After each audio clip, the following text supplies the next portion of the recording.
Sir आजकल defence में AI का भी काफ़ी यूज़ हो रहा है, तो आपको क्या लग रहा है कि एआई आगे चल के रिप्लेस करेगा कुछ लोगों को, कि अब लोगों की वहाँ पर रिक्वायरमेंट नहीं है? जैसे स्नाइपिंग में भी एआई आ रहा है और ड्रोन्स में भी एआई आ रहा है, वॉरफेयर में एआई का काफ़ी यूज़ हो रहा है, तो आपके हिसाब से क्या फ्यूचर होने वाला है वेपन्स का? देखो, एक टाइम ऐसा था आईटी में ना अपना इंडिया काफ़ी टॉप पे है। सुना होगा आपने, आईटी में हम लोग काफ़ी टॉप पे हैं। एक टाइम ऐसा आया था कि रोबोट आए थे ना, रोबोट आए थे। उससे पहले हर जगह अपनी डिप्लोमेट थी अपने। चाहे कोई लॉजिस्टिक स्टोर है तो वहाँ पे अगर कोई पैकिंग का कुछ करना है आपने, तो सारे मैनुअल होती थी चीज़ें ना, तो वहाँ पे 100 लोग काम करते थे।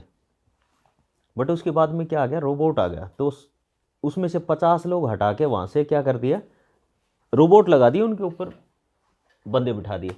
तो ये एआई आया अभी, और ये मैं ये बोलूँगा ये यूथ के लिए ना थोड़ा सा है इसका इशू भाई। ये कहीं ना करेगा, रिप्लेस करेगा लोगों को, करेगा कहीं कहीं चीज़ों को ना, वो करेगा एआई का। और जितना आज हम एआई को वो ले रहे हैं ना, मतलब नॉर्मल ले रहे हैं, आगे चल के जो हमने देखा, देखो हमारे से बड़े बड़े कंप्यूटर वो हैं,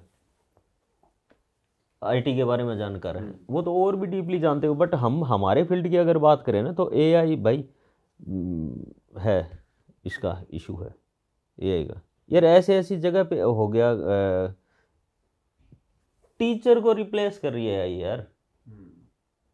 जो बच्चों को पढ़ाती है टीचर, एक आपने मतलब रोबोट बनाया और उसके साथ में एआई सिस्टम फीड कर दिया, वो ऐसे बात करे जिसमें यार आप कर रहे हैं। रोबोट में फीलिंग ही नहीं थी ना। अभी तो जो एआई के साथ आ रहा है वो तो सब कुछ बता रहा है। सही बात। हाँ, आपका मतलब सब कुछ दे रहा है, तो आप मान सकते हो ये आगे चल के ना एआई का बहुत बड़ा वो बनेगा। सर जब हम वॉरफेयर की बात करते हैं, थ्रेट की बात करते हैं, तो चाइना को भी एक बहुत बड़ा थ्रेट हम कंसिडर करते हैं। और टेक में देखा जाए, जैसे हम टेक्नोलॉजी की बात कर रहे हैं, तो चाइना कह रहे हैं ऐसे ऐसे बॉम्ब बना रहा है जो मच्छर के साइज़ के हैं, इंसेक्ट के साइज़ के हैं।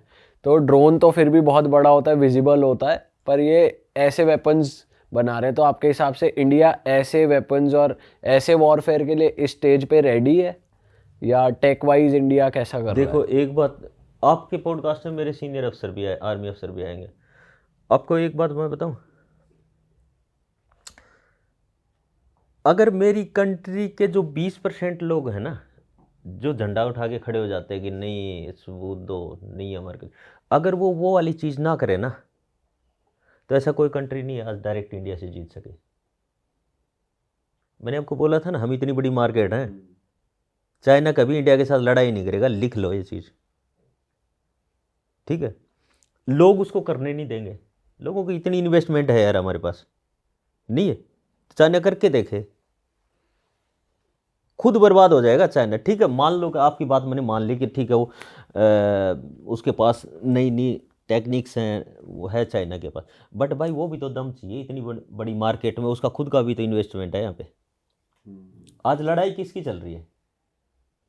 आज लड़ाई अमीर बनने की चल रही है भाई, ठीक है। नंबर 1 हाँ, कौन हो जाए, नंबर कौन 1 सा कौन हो देश जाए। हो जाए। और यार जगह तो उनके पास कम है क्या? चाइना के पास कम है क्या जगह? क्या करेगा वो जगह का, है? अगर जगह की बात हो, हम पीओ के 2 मिनट में ले लेंगे। मैं बता रहा हूँ ये बात, मतलब वैसे मजाक में नहीं बोल रहा हूँ मैं। बट आज होड़ किसकी लगी है? अमीर बनने की होड़ लगी है कि कौन नंबर 1 हो। तो अगर इस इन्वायरमेंट को और इस चीज़ को मैं देखता हूँ ना, कोई भी कंट्री भाई इतनी जल्दी इंडिया के साथ पंगा लेगा नहीं। दूसरी चीज़ ये है, अगर आपको मैं टेक्निक्स की बताऊं, टेक्नोलॉजी की बताऊं चीज़ें, तो हम भी इतने कम नहीं है, आएंगी आपके आगे चीज़ें निकल के ना टाइम पे। ऑपरेशन सिंदूर में भी प्रूफ दिया है अपनी आर्मी ने, और आगे अगर और कुछ होगा तो उसमें भी वो देंगे। यार सीधी सिंपल भाषा में बताऊं, इंडिया लोगों के गले की हड्डी है, ठीक है। इंडिया ना लोगों के गले की हड्डी है, इतनी आसानी से वो नहीं है कर पाएंगे लोग। तो वो है दीपू भाई। सर ये वैसे पॉलिटिकल बायस्ड क्वेश्चन नहीं मैं पूछ रहा, बट मैं आपकी राय जानना चाह रहा हूँ। जब से करंट गवर्नमेंट आई है, हमने कई ऐसे इंटरव्यूज़ और पॉडकास्ट सुने कि आर्मी का हाथ खुल गया या डिफेंस पे ज़्यादा फोकस आ गया। तो ये सच में है कि अभी डिफेंस पे जितना ध्यान दिया जा रहा है वो करंट गवर्नमेंट की वजह से ही है, या ये गवर्नमेंट ज़्यादा ध्यान दे रही है, या ये समय की डिमांड है जो ये होना ही था आपके हिसाब से? देख भाई, मैं एक चीज़ बोलूँगा, मैं आर्मी का जवान हूँ। किसकी गवर्नमेंट आ रही है, किसकी जा रही है, हमारे ऊपर कोई फ़र्क नहीं पड़ता। हमारे लिए हमारा सीएम, हमारा पीएम, हमारा प्रेसिडेंट, हमारा सीईओ है। मैं एक जवान था, एक हवलदार से पेंशन आया हूँ। मेरी पहुँच मेरे सीईओ तक थी। मैं नहीं जानता क्या फ़र्क पड़ा है। हम पहले भी ऑपरेशन कर रहे थे, आज भी गोलियाँ मार रहे हैं। मेरे लिए जो पीएम है, सीएम है, प्रेसिडेंट है, सब मेरा सीईओ है। बट जो आपकी रिक्वायरमेंट्स होती हैं, जैसे सपोज आपको कोई गेयर चाहिए या बुलेट प्रूफ जैकेट चाहिए या कोई बेटर टेक्नोलॉजी का बाइनोकुलर चाहिए, कोई वो चाहिए वेपन, टाइम पे मिल रही थी चीज़ें। तब भी टाइम पे हाँ, मतलब टाइम पे मिल रही हैं चीज़ें यार। मतलब इतना देख, पॉलिटिक्स की अगर आप पूछोगे ना, तो पॉलिटिक्स का मेरे को तो पी भी नहीं पता। अगर आप पॉलिटिक्स की बात करोगे तो इसका मेरे को तो पी भी नहीं पता यार, पॉलिटिक्स का तो कब क्या हो रहा है। क्योंकि हमारा रीच ना सीईओ तक होती है, उससे आगे कहाँ से आ रही हैं चीज़ें, क्या आ रही हैं, कुछ पता नहीं। पहले भी मिल रही थी, अभी भी वो वाली बात है। खाना हम पहले भी खा रहे थे, अब भी खा रहे हैं। कोई कंट्रोवर्सी खड़ी कर देगा इस नहीं, मैं तो आपकी राय जानना चाह रहा हूँ, हमारा कोई मेरी कंट्रोवर्सी करने का पर्सनल राय तो इंटेंट भाई, नहीं है। राजनीति के बारे में देख, मेरा इतना कोई वो नहीं है इसके बारे में तो। बाकी मैं फौज की बताऊं तो भाई, चीज़ें ऐसे ही काम कर रहे थे, मेहनत कर रहे थे, ऐसे ही कर रहे हैं आज भी। सर आजकल आप जैसे बहुत सारे कॉलेजेस में, बहुत सारे स्कूल्स में जाते हो, यूथ को मोटिवेशनल लेक्चर्स और स्पीच देते हो, बहुत सारे लोग आपको देखते हैं एज आइकॉन मोटिवेशन के लिए। तो यंगस्टर्स की सर आजकल बहुत प्रॉब्लम एक तो ये भी चल रही है, बहुत कन्फ्यूजन में चल रहे हैं यंगस्टर्स, करियर को लेके अलग, सोशल मीडिया पे अलग।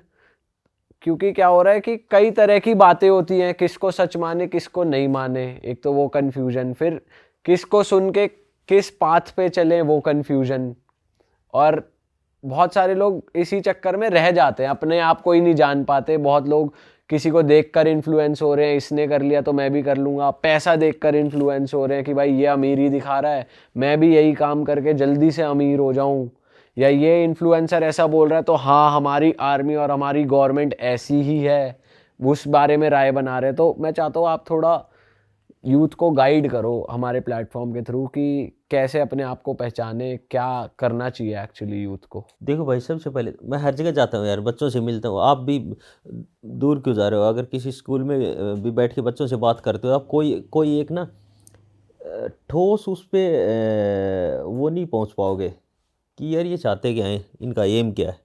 क्योंकि इतना ज़्यादा कन्फ्यूज़न, वो कन्फ्यूज़न हो क्यों रहा है? बच्चा खुद की काउंसलिंग नहीं कर पा रहा, उसको खुद की एबिलिटी का पता नहीं है। वो क्यों एबिलिटी का पता नहीं है? क्योंकि देखो, आज मार्केट में सोशल मीडिया हो गया, मोबाइल हो गया, इतनी सारी चीज़ें हैं, वो चूज ही नहीं कर पा रहा है यार, किसको मैं सही मानूं, किसको गलत मानूं।